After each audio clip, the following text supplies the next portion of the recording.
Hi, on today's episode, we're going to be making Chuck. He's the really fast yellow bird. And to start off with, we kind of have a cone here. And then, after we make a cone, we got to make a beak. But I'm not going to make the beak like that because that's too hard. And it will look kind of weird when he's facing directly towards you, because right here he's facing sideways, and the whole time you're playing the game, if you notice, he's only facing that way. So he's kind of weird. I don't really like that, but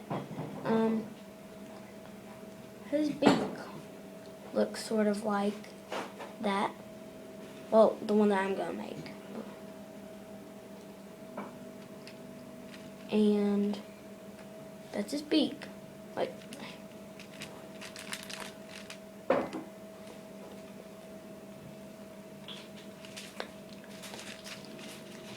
and now we should make the eyes. So start off with itty bitty pieces. There. Kind of like about 1 centimeter.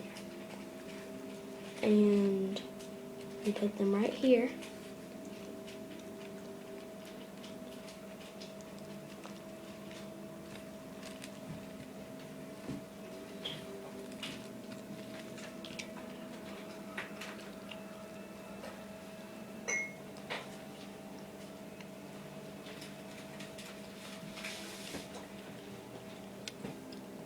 Thank you. Thank you, Mom. That was my hot chocolate.